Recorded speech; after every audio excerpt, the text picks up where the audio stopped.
강혜신의 오늘의 미국.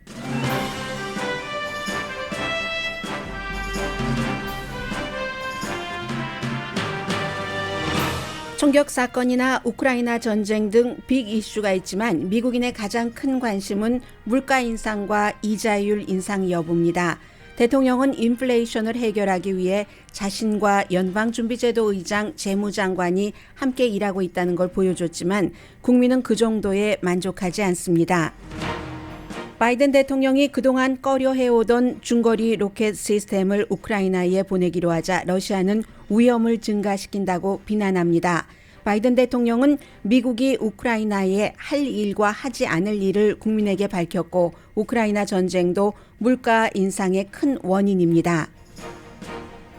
공화당 일부 정치인이 살상무기 금지 법안에 관심을 보입니다. 그러나 대부분의 공화당 정치인들은 총격 사건과 정신건강을 연결해서 위험 인물의 총기를 압수하는 레드 플래그 법에 관심을 보입니다. 연방 대법원이 논쟁적인 텍사스주의 소셜미디어 감시법 시행을 차단했습니다.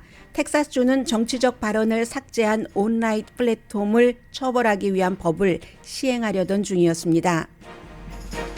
미국에는 지금 1140만 개의 일자리가 있습니다. 일자리는 기록적으로 많이 열려 있지만 이 역시 인플레이션과 관련이 있습니다. 우크라이나 전쟁은 우크라이나나 러시아나 진전도 있고 도전도 있습니다. 이번 주 경기를 마지막으로 올해는 더 이상 경기를 치르지 않겠다고 발표한 미셸 리 웨스트가 뉴욕타임즈와 인터뷰했습니다. 아쉬움이 있어도 한 분야에서 최고까지 올라서 봤고 일단 멈춤을 하는 사람의 얘기를 듣는 건 재미도 있고 의미도 있습니다. BTS의 바이든 대통령 면담은 미국의 모든 매체가 성의껏 보도합니다. 여러분 안녕하십니까? 오늘의 미국 강혜신입니다. 아마 오늘 관심사가 굉장히 다르실 겁니다. 지금 현재 연결이 되지 않고 있네요. 자, 제가 다시 한번 그래도 연결을 해볼까요? 단체들이 서울시 예산을 많이 가져가서 오세훈 서울시 시장입니다. 현상이 확인이 됐습니다. 이걸 바로잡겠다고 공언을 하고 굉장히 그 민주당 시의회의 저항을 무릅쓰고 어느 정도 한 절반 정도는 해낸 것 같은데요. 앞으로도 지금까지처럼 하라는 그런 지상 명령으로 받들겠습니다. 또 부동산 정책도 네, 오세훈 그 서울시장이 뭐 당선이 제가 들어오기 직전까지는 보지 못했습니다만은 시작할 때부터 개표 시작 때부터 송영길 후보에 이제 훨씬 그 앞서서 갔기 때문에 지금 이제 오세훈 그 서울시장의 연합뉴스와의 인터뷰를 듣고 계십니다. 당선자로 뭐 확정을 하고 인터뷰를 하는 거죠. 지금까지처럼 하라는 지상 명령으로 알고 시민들을 받들 것이다 이렇게 얘기를 하고 있습니다. 지금까지처럼 열심히 더 속도를 내서 챙겨나가도록 하겠습니다. 예.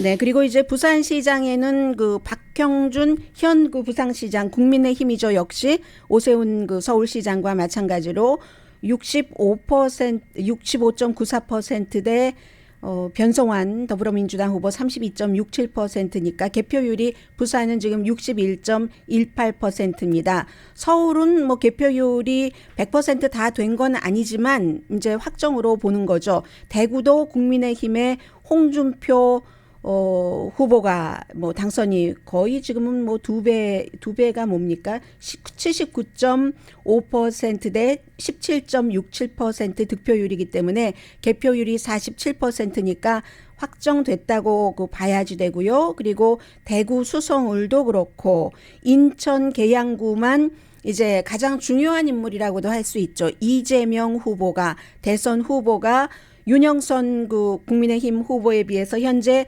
58.2% 개표율 현재는 54.89% 윤영선 후보 45.1%입니다. 경기 그 안철수 후보는 뭐 당선 거의 확정됐고요. 개표율 60.61%인데 지금 받은 게 64.21%, 김병관 후보가 35.78%.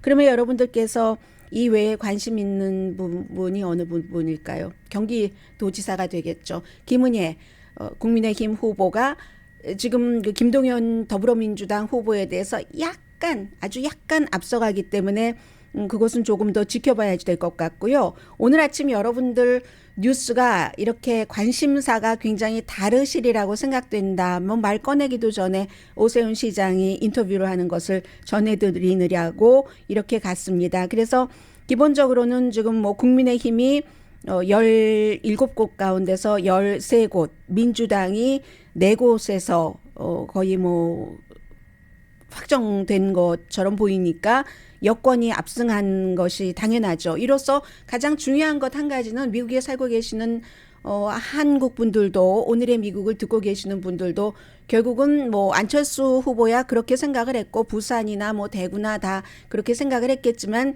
이재명 후보가 당선은 됐어도 다른 후보들을 당선시키는데 큰 힘을 발휘하지 못했기 때문에, 그리고 이제 본인의 당선 폭도 대선 후보였는데, 그런데 이제 전혀 그 지역의 그 토박이로서 의사 생활을 25년 이상 계양구에서 했다고 하지만 윤형선 후보가 뭐 거의 뭐 10% 차이도 지금 나지 않기 때문에 작은 부분으로 당선이 되고 나면 8월 달에 전당대회에서 당대표가 쉽게 될 수 있는가, 이런 부분이 있기 때문에. 그렇지만 이재명 후보는 이번 선거에서 승리를 하면은 살아남아서 이제 정치적으로 완전히 생명이 끝났다, 이런 얘기는 더 이상 들리지 않을 것 같고요.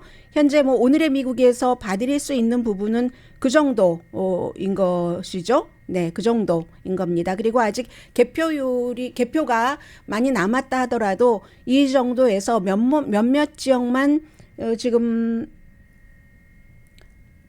당락이 확정되지 않았고, 중요한 지역은 뭐 거의 지금 당락이 확정이 된 거죠. 그렇죠. 뭐 세종 중간도 여러분들께 보여드려야지 될 이슈가 있으면 전해드리겠습니다.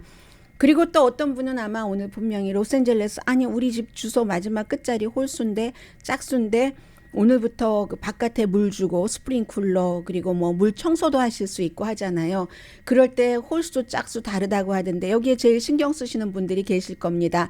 홀수는 일주일에 2번만 물을 주는데 월요일과 금요일, 화수목, 사흘 이제 텀을 두고, 주소가 또 짝수이신 분들은 목요일과 일요일 이렇게 2번 주실 수 있습니다. 시간도 아침 9시 이전과 오후 4시 이후, 스프링쿨러도 한 번에 8분, 그렇지만 절수형 스프링쿨러인 경우는 15분까지 할 수 있도록, 처음에 만약에 어기면은 경고받고, 두 번째 뭐 $200 벌금, 세 번째 그 이후로는 $600 벌금 받는다고 하니까 그만큼 이제 여러분들 관심이 많으실 텐데, 로스앤젤레스만 이런 게 아닙니다. 오히려 로스앤젤레스가 더 강하게 이 절수 시행을 하는 다른 지역보다 조금 약한 면도 있긴 있거든요. 그래서 사람마다 다 뉴스 관심이 많지만, 이번에 그 한국의 이번 그 선거의 경우는 지방선거의 경우는 굉장히 그 대선 직후에 치러졌고 여러 가지가 많았잖아요.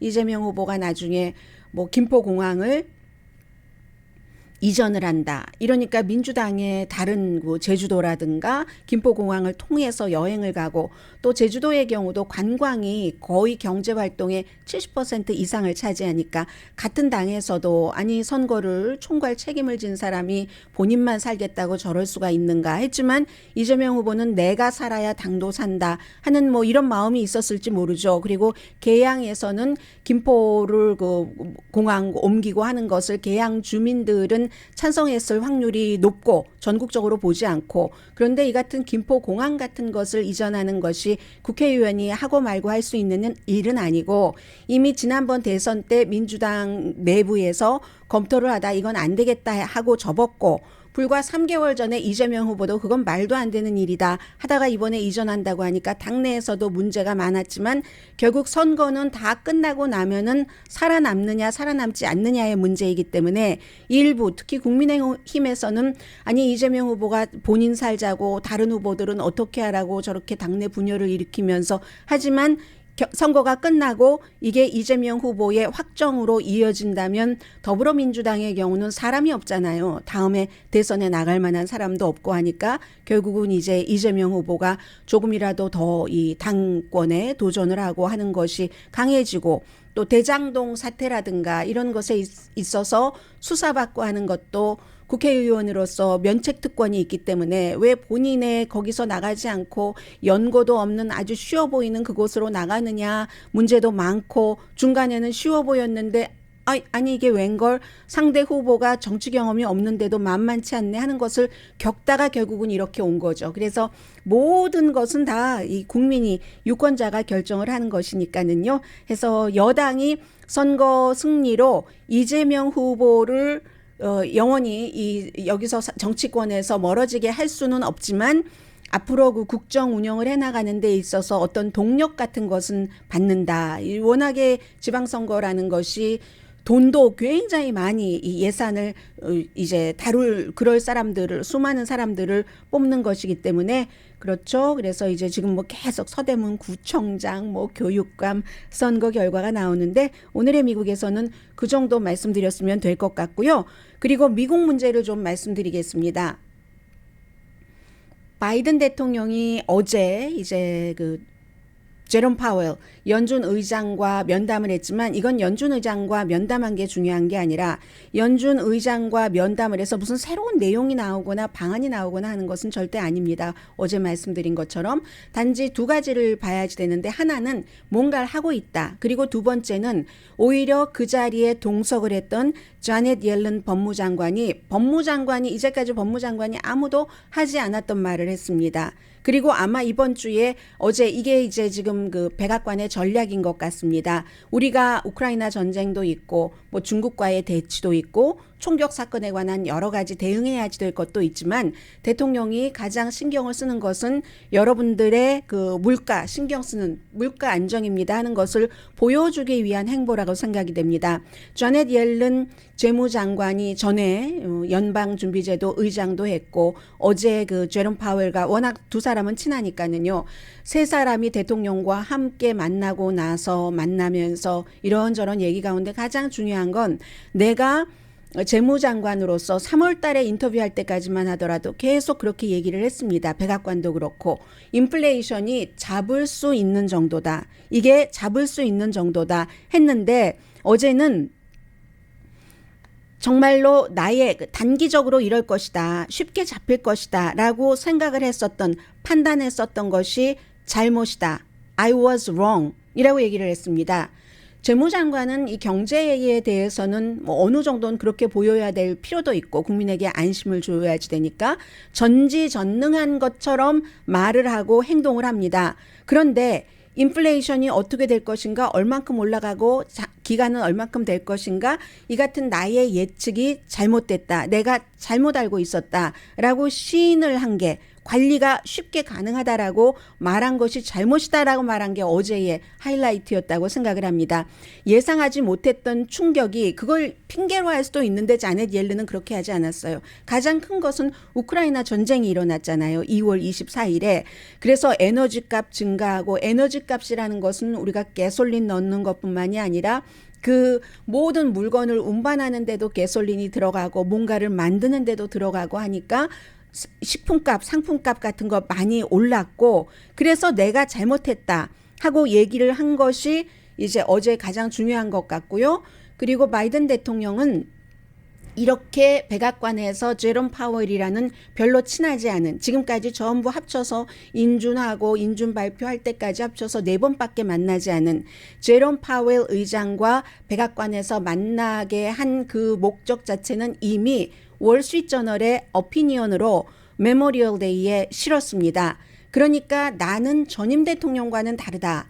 연준에 막 뭔가 압박을 하지 않겠다. 트럼프 전 대통령이 제롬 파웰 연준 의장을 엄청 욕했었죠. 당시에. 아니 왜 이자율을 안 내려? 나의 정치력을 뭐 나의 정치적인 이런 환경을 나쁘게 하기 위해서 그런 거야? 막 이렇게 했었는데 나는 뭐 전임자처럼 하지는 않고 이 물가 인상에 대해서는 그게 전적으로 연방준비제도가 책임이 있고 정책을 펼쳐나가야지 된다고 생각을 한다. 그렇기 때문에 전적으로 맡긴다. 하지만 나도 연준 의장도 물가 인상, 인플레이션에 굉장히 그게 우리의 프라이어리티다. 이런 얘기를 했습니다. 그리고 이제 제롬 파웰은 아주 압도적인 표 차이로 인준을 받았기 때문에 4년 더 연준 의장을 하게 됐죠. 바이든 대통령이 그 월스트리트저널의 기고문을 쓴 게 이런 내용입니다. 나는 정말 물가가 오르는 거, 빵값 오르고 뭐 밥값 오르고 하는 것이 얼마나 고통스러운 것인가 하는 것을 아는 집안에서 자라났습니다. 그래서 우리가 인플레이션을 막기 위해서 첫 번째 연방준비제도가 인플레이션을 통제할 1차적인 책임이 있고 저는 관여하지 않겠습니다. 그러나 이자율 올리는 걸 바라는 거예요. 지금 바이든 대통령은. 두 번째, 이 불확실성인 이 순간에 모든 걸 내가 대통령으로서 물가 인상을 막기 위해서 다 하겠습니다. 세 번째, 공화당을 비난했습니다. 플로리다주의 릭 스캇 의원 같은 경우가 수입이 연소득이 10만 달러 미만인 가정에 대해서도 세금을 인상한다고 한다. 10만 달러 버는 사람들 많지 않습니다. 흔치 않습니다. 특히 소수인종 가운데서는. 그건 공화당이 나쁜 정책이다. 그리고 이 릭 스캇 의원 같은 경우가 대표적으로 이제 공화당의 어떤 정책을 만든다고 할 수 있는데 5년마다 메디케어, 사회보장, 메디케이드 같은 사회 기반 프로그램을 재승인하도록 요구하는데 이건 미국을 더 가난하고 불안정하게 할 것이다. 나는 그런 일 하지 않겠다라고 얘기를 했습니다. 그래서 결국은 연준은 40년 만에 최고인 인플레이션, 물가 인상 이 시점에 두 번 이제 앞으로 6월, 7월에 공개시장위원회에 있고 그때는 0.5%포인트 올리고 그 이후에는 연준 제롬 파웰 의장은 물가가 잡힐 때까지 내가 행동하는 것을 멈추지 않겠다라고 얘기를 했습니다. 그렇지만 그 행동하는 것을 멈추지 않겠다는 행동이 어느 정도의 행동이 될지 이자율의 그 다음에 그 폭이 달라질지 아니면 그럼에도 불구하고 어떤 이자율 그 조정 카드를 크게 쓰지 못할지 또 다른 국제적인 변수가 또 발생할 수도 있기 때문에 그것은 알 수 없지만 기본적으로는 6월, 7월 앞으로도 두 번 0.5%포인트는 올리겠다라고 확정 지어놨습니다. 뭐 특별한 변수가 없는 한 그렇게 될 것으로 보시면 되고요. 결국은 그렇기 때문에 우크라이나 전쟁이 어떻게 마무리가 되느냐, 언제 마무리가 되느냐 이런 것들에 모든 미국의 많은 경제가 달려있는 겁니다. 재무장관이 자넷 옐런 재무장관이 내가 잘못 판단했다 했지만 재무장관뿐이 아니죠. 백악관도 그랬고 많은 경제학자도 그랬고 뭐 레리 썸머스 같은 사람이 다른 얘기를 조금 했다고 할까요? 그런 형태. 그게 전부 꼭 미국 내의 문제뿐만인 게 아니라 코비드 19이라든가 이 우크라이나 전쟁 같은 것들이 있기 때문에 이게 어떻게 결국은 그 해결되느냐에 따라서 미국의 인플레이션, 그 물가 인상도 해결이 될 가능성이 있는 것이고 다만 여기에 백악관이 모든 그 노력을 다 하고 있다. 다른 이슈들도 많이 하고 있지만 여기에 포커스를 제일 많이 둔다 하는 것을 어제 대통령이 다시 한번 확인을 했고요. 우크라이나에 대해서도 굉장히 중요한 것을 그 발표를 했는데 이것도 여전히 러시아를 그 고려한 결정입니다. 아무리 우크라이나에 뭐 중거리 로켓 시스템을 보낸다 하더라도요. 이것도 중요한 문제인데 잠시 뒤에 그 문제는 전해드리겠고요.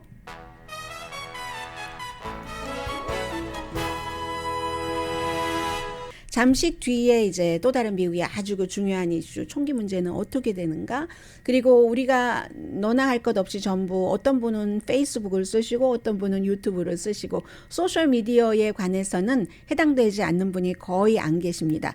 연방대법원에서 하나 판결이 나왔는데 판결이 나오면 항상 9명이기 때문에 누가 어느 쪽에 투표했느냐를 보게 되잖아요. 뉴스하는 사람으로서는 특히 놀라운 게 이 보수 쪽에서도 있었고 진보 쪽에서도 연방대법관 9명 가운데서 하나의 안건을 가지고 상상하지 못했던 판결을 내린 게 있습니다. 잠시 뒤에 전해드립니다. 라디오 서울방송 오늘의 미국 듣고 계십니다. 네, 이 김은혜 후보가 어떻게 되는가 관심 있으신 분들이 많으신 것 같아요. 현재 1% 미만 차이로 앞서가고 있습니다. 김동연 후보와. 김은혜 후보는 이제 그 재산 신고한 게 남편이 워낙 부자잖아요. 그래서 16억 달러를 잘못 신고했다 해서 오늘 그 투표소 전부에 그 잘못 신고한 그런 것들이 이제 붙여졌거든요. 그게 어느 정도 영향을 조금 받고 있는 것으로 보이고요. 왜냐하면 이 정도의 작은 그 표 차이이기 때문에 그리고 이제 나머지는 이 오세훈 후보 같은 경우는 송영길 후보도 당 대표로서 선거 졌고 끝나고 얼마 되지 않아서 이재명 후보와 약간 이렇게 스위치하는 감도 있으면서 출마를 했는데 큰 표 차이로 지금 떨어졌기 때문에요. 곤란하겠는데요. 56.64% 대 41.77%. 그에 비해서 이재명 후보도 뭐 10% 안팎이니까 아직 크게 변하지 않고 있네요. 지금 이제 중요한 것은 경기지사 김은혜 후보냐 아니면 김동연 후보냐 여기에 이제 포커스가 많이 가 있습니다. 자, 오늘 미국에서 중요한 이슈를 보면은 2주일 반 동안 앞으로 어제 그제부터 텍사스주 초등학교 숨진 학생들, 선생님들 장례식이 치러집니다. 그래서 텍사스 리더들이 압박을 많이 받고 있죠. 어떤 형태로든 총기 규제를 좀 해야지 된다. 공화당은 기본적으로 그렇습니다. 총기 문제가 나오면 총기가 아니라 사람이 문제다. 그리고 그것을 구체적으로 얘기하면 뭐 정신이 이상한 사람이 총을 들고 다른 사람을 살해한 것이다 라고 얘기를 하고요. 사람이 사람을 살해할 때는 정신이 다른 때와 마찬가지로 온전할 수는 없다고 누구나 다 상식적으로는 생각하고 있습니다.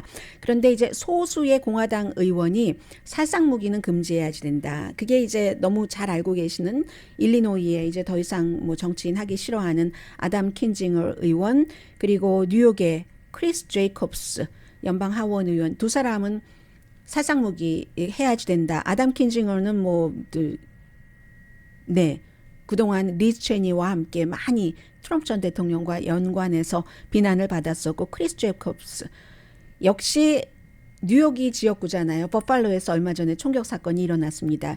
이런 때 그런 일이 많이 일어납니다. 예를 들어 플로리다주에서 총격 사건이 일어나면 금방, 오하이오주에서 총격 사건이 일어나면 금방 그 주의 지역 의원이 잠시는 여론이 있기 때문에도 그렇고 본인의 감정도 그렇겠죠.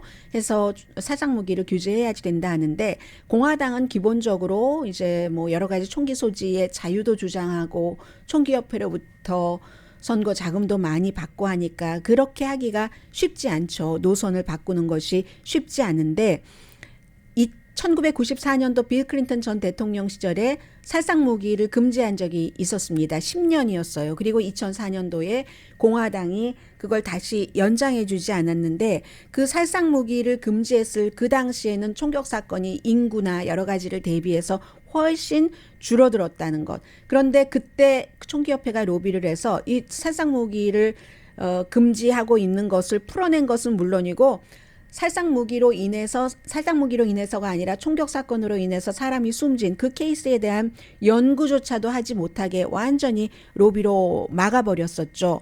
그리고 이번에 텍사스주의 우발디 총격 사건 이후에 조금 분위기가 달라지기는 합니다. 그런데 총기협회는요, 웹사이트에 봐도 그렇게 써 있습니다. 뭐 특별히 AR-15, AR-47 이런 것을 살상 무기라고 말하는 것도 굉장히 정치적인 거다. 말도 되지 않는다. 살상 무기라는 것은 모든 살상에 사용된 무기는 웨폰은 다 살상 무기다. 이렇게 얘기를 하고 있습니다. 그리고는 이제 대부분의 공화당 의원들은 정신건강 문제다. 특히 린지 그레이엄 의원이 공화당에서 전에 숨진 존 맥케인 의원 뒤로 총기협회로부터 돈을 많이 받는 의원에 속합니다. 상원에서는. 왜냐하면 두 사람 다 군 출신이잖아요. 총기협회에서는 군 출신의 돈을 선거 자금을 많이 지원을 합니다. 이번에 이런 사건이 있으니까 레드 플래그 법을 전국적으로 하는 것은 생각해 볼 수 있다 하는데 레드 플래그 법이라는 게 빨간 길을 드는 거잖아요. 적색 경고죠. 이게 캘리포니아주를 포함해서 19개 주에서 주별로는 시행을 하고 있습니다. 먼저 주를 불러드리면요. 캘리포니아, 콜로라도, 커네디컷, 델라웨어, 플로리다, 하와이, 일리노이, 인디아나, 메릴랜드, 매사추세츠, 네바다, 뉴저지, 뉴멕시코, 뉴욕, 오레곤, 로드아일랜드 그리고 워싱턴 DC인데 여기에서 이렇게 보면은 레드 스테이트도 있습니다. 플로리다 같은데 왜 그런 것이 나왔느냐? 플로리다에 총격 사건이 있었기 때문에 해서 주마다 좀 다르거든요. 주마다 다른데 보통 법원에서 결정을 하도록 하는데 어떤 주는 법원이 아니라 무슨 의료 담당자라든가 뭐 학교 에서 일하고 있는 사람들, 동료도 법원에, 최종적으로는 법원에서 하죠. 그런데 이제 대체로는 이 법원에서 결정하는 것을 누군가가 가족 폭력을 일으켰다던가 이런 경우에 하는데, 어떤 주에서는, 일부 주에서는 말씀드린 것처럼 의료 전문가부터 동료, 직장 동료도 법원에 청구할 수 있도록 이렇게 하고 있거든요. 그런데 총기협회는 당연히 이것도 지금 반대를 하고 있고요. 그래서 뭐 레드 플래그 법을 만들어야 된다, 아무리 무슨 린지 그레이엄 의원이 지금은 그렇게 말을 한다 하더라도 결국은 이것도 투표수를 연방 상원에서 10표를 받지 못한다니까요. 공화당 쪽에서. 그렇기 때문에 그냥 말이고 인심을 얻기 위한 의도도 어느 정도는 포함됐을 수도 있다고 보는 사람들이 무척 많죠. 아주 저 사람이 총을 갖고 있는 것은 위험해 할 때 그 사람이 갖고 있는 총을 일시적으로 압수할 수 있는 뭐 그런 게 기본적으로 보편적으로 19개 주에서 해당되는 레드 플래그 법입니다. 그 부분 그렇고요. 그리고 텍사스주가 미국에서 요즘 정말 핫합니다. 캘리포니아주는 이 진보로서 핫하다 하면 텍사스주는 매사에 많은 이슈에서 보수적인 것으로 무척 핫하죠. 어제 연방 대법원이 텍사스주에서 만든 9월 달에 만든 그 법을 시행하는 것을 일단 금지, 완전히 끝난 건 아니지만 일단 금지, 차단, 시행 중지 명령을 내렸습니다. 텍사스의 주법이라는 게 소셜미디어 회사가, 텍사스는 보수적인 주잖아요. 그런데 텍사스 주 법이 써놓기는 정치적인 본인의 시각을 표현한 걸 삭제하지 못하도록 하는 것.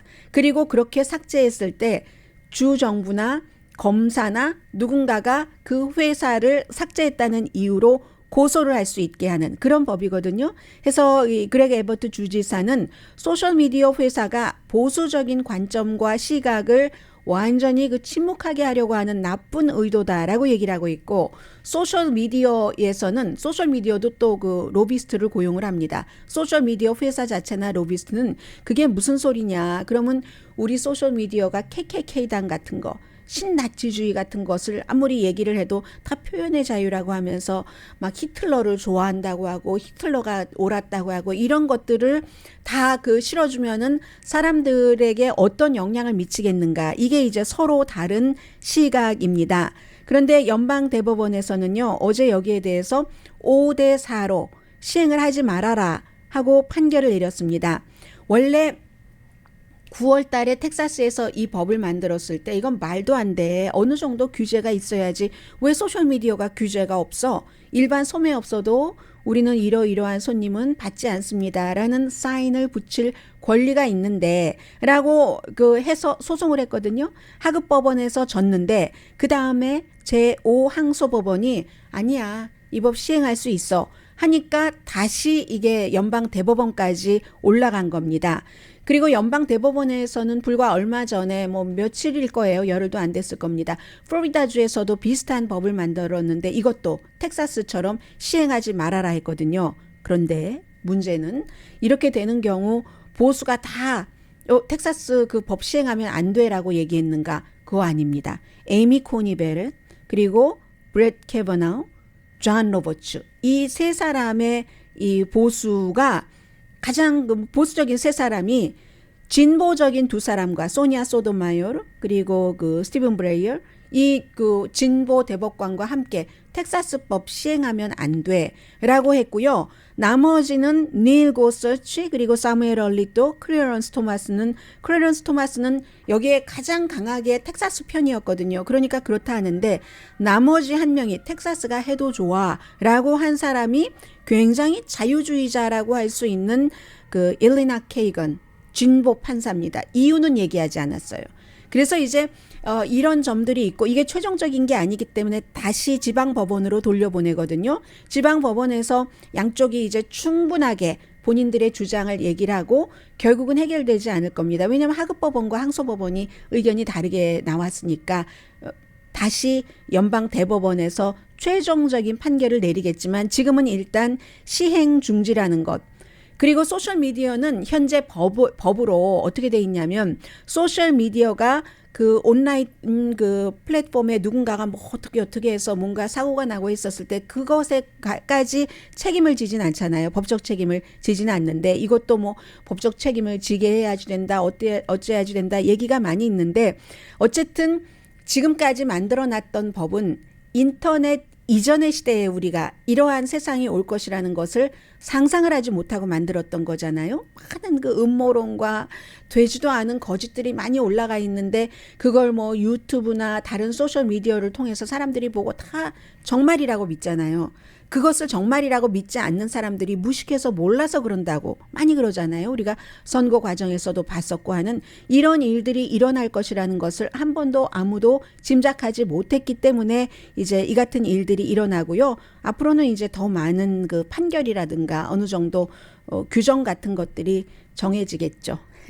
자, 이게 미국의 중요한 문제였고 잠시 뒤에는 경제 뉴스 하나 그리고 미셸 위 웨스트 라스트 네임이죠. 결혼해서 아이까지 낳았으니까 2020년도에 미셸 위 웨스트가 지난주에 올해는 이제 이번 주에 경기가 마지막이다 하고 내년에도 하나만 하고 스케줄 없잖아요.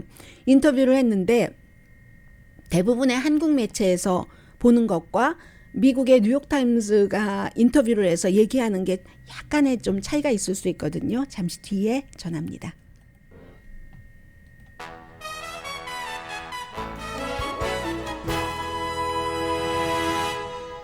라디오 서울 방송 오늘의 미국 듣고 계십니다. 네, 미국에 지금 1100만 440만 개, 1140만 개의 일자리가 있답니다. 그래서 4월 달 440만 명 미국인이 직장을 그만뒀는데 뭐 새로운 직장으로 그럴 수도 있는 거고요. 실업률은 389군데 도시 가운데서 388군데에서 1년 전보다 실업률이 낮아졌답니다. 그런데도 아직 일자리가 많다는 얘기예요. 그래서 40년 만에 최고인 인플레이션인데도 일자리는 많다. 그러면 인플레이션이 일자리가 많고 하니까 또 사람들이 돈을 벌어서 쓰고 인플레이션 잡기에는 뭐 그다지 좋은 환경은 아닌 거죠. 이 고용이 굉장히 지금 부족한 그런 상태다 하는 것을 말씀을 드릴 수 있고요. 그리고 미셸 위 웨스트 어메이징 전이다. 나의 전이가 그렇게 얘기합니다. 한국에서 제가 그 미셸 위가 이제 올해는 하나 경기만 하고 내년에 이제 뭐 페블비치 경기를 하나 치르겠습니다. 그 다음은 모르겠어요. 완전히 은퇴라고 뭐 딱 박은 것은 아니지만 은퇴라는 리타이어라는 얘기도 했는데 그렇게 얘기한 것에 대해서 이제 지금 그 미셸 위가 완전히 무슨 뭐 타이거 우즈처럼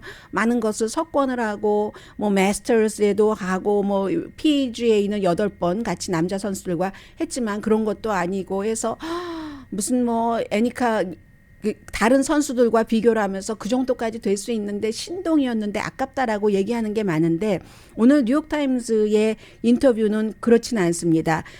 나의 그 저니가 어메이징했다라고 얘기를 하면서 10살 때부터 정말 골프계에서 가장 유명했잖아요. 그리고 뭐 한동안 그 아주 뭐 여러 가지 쉽게 싸게 나는 안 한다 이런 것으로도 굉장히 유명하고 지금 32살인데 어떤 사람이 나를 따라서 이름을 줬다 이런 얘기를 들을 때마다 지금 내가 그 단계구나. 그 아주 어렸을 때 그 단계가 아니라 이런 생각도 한다고 하고요.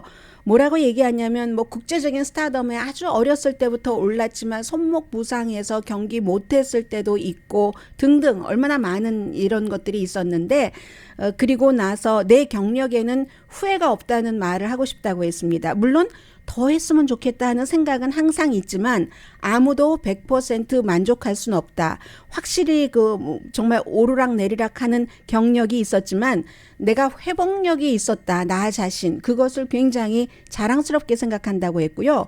2가지 꿈을 이뤘기 때문에 그것만으로도 정말 충분할 수도 있다라고 얘기했는데 하나는 그 스탠포드 대학교 졸업한 것. 그리고 2번째는 US 오픈 우승한 것. 2014년 이 US 오픈 그 우승은 굉장히 본인에게 그 중요하다고 얘기를 합니다. 그런데 이제 인터뷰를 하면서도 본인이 뭐 예를 들어 다재다능한 뭐 이런 뭐 재능이라든가 뭐 그런 여러 가지 뭐 그 드라이브가 얼마나 대단했어요. 뭐 타이거 우즈와 견줄만 했다. 뭐 이런 얘기 많이 들었었잖아요. 그런데 그런 것을 직접 자기가 자화자찬하지는 않았는데 20년 동안 여자 그 골퍼 그 경기에서 무엇이 바뀌었냐 이렇게 물어보니까 막 신이 나서 얘기를 하더래요. 여자 스포츠를 진정으로 받아들인 미국 그 골프 협회와 그리고 계속해서 그 한계를 남자와의 차이 한계 뭐 요즘 축구 선수들 그런 거 있잖아요. 그걸 뛰어넘는 LPGA에 정말 찬사를 보냅니다. 이렇게 얘기를 했습니다. 그리고 1월 달에 이제 미국 골프 협회가 US 그 위멘스 오픈 상금을 거의 2배로 올려서 지금 뭐 $10,000,000로 했잖아요. 그래서 올해 챔피언십 우승자가 $180만 벌어들였고 그리고 1년 전만 하더라도 LPGA에서 3명의 여성만이 $180만 이상을 벌었는데 남자 US 오픈 상금은 $1,250만 이런 거 그런 거. 그래서 이제 앞으로 여자도 $1,250만 올릴 것이다라고 그쪽에서 얘기를 하고 있고 협회 측에서 또 물론 이제 남자 골퍼와 여자 골퍼가 남자 테니스 선수, 여자 테니스 선수, 남자 축구 선수, 여자 축구 선수가 벌 수 있는 무슨 스폰서십 이런 것과는 비교할 수 없게 지금 차이가 나죠. 그것도 다 상업성과 연관이 있지만 이 미셸 위 웨스트가 LPGA 이사에 합류를 해서 골퍼들에게 개인적인 경험을 바탕으로 조언을 하는데 지금까지 여자 골퍼들이 마인드셋이 딱 돼 있대요. 이게 뭐 골퍼들에게만 해당합니까? 직장에서도 마찬가지겠죠. 그냥 그 정도만 받고 그 정도만 요구하면 됐어. 너무하면 여자가 치댄다고 해. 뭐 여러 가지 상황도 있잖아 하는데 이 미셸 리는 그게 아니라고 합니다. No. 난 나의 가치를 알아. 내가 더 받을 가치 있지 하면서 더 요구하라고 얘기를 하고 있습니다. 그래서 제가 역시 미국이고 참 모든 뭐 프로스포츠계의 측정 방법이기도 하고 자본주의다라고 생각을 했는데 그 LA 골프라는 회사의 투자자이기도 하잖아요. 그래서 이번 경기는 마지막인데 연습 준비할 시간이 별로 없었다고 하고 대신에 모든 걸 다 써서 팬들하고 같이 눈맞춤하고 팬을 보고 즐기고 선수들 같이 보고 걸으면서 이 정도만 해도 쿨하지 않느냐라고 얘기를 했고요. 8년 전에 US 오픈에서 트로피를 받지 못했다면 그렇다면 나는 지금도 계속 저 트로피를 쫓아야지 하고 그 치열한 경쟁 사회에 몸을 담그고 절대로 은퇴하지 않을 것이다. 이렇게 얘기를 했는데 그렇기 때문에 한 번의 그 승리가 많은 그 여유로움도 줬고 뭐 돈으로부터도 자유롭잖아요. 결혼도 했고 아이도 낳고 미셸 리의 얘기입니다.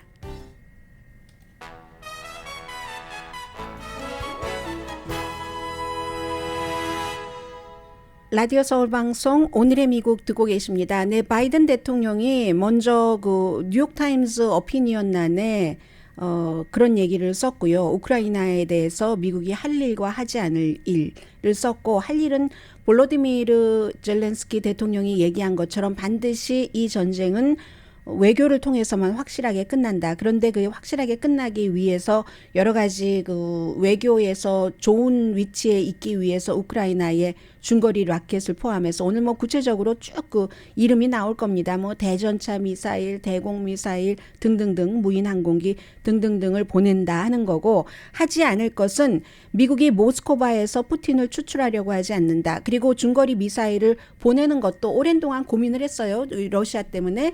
그런데 이 우크라이나가 그것을 러시아 땅까지는 쓰지 않는다 하는 것을 확답을 받고 나서 준 겁니다. 그리고 또 대통령이 이 러시아가 핵무기를 쓰네 어쩌네 이런 말들이 있지만 그러면 하면서 러시아에게 다시 한번 이것은 경고를 했고요. 당연히 러시아는 이거 직접적인 대결하자는 거야. 위험을 높였네 라는 얘기를 했습니다.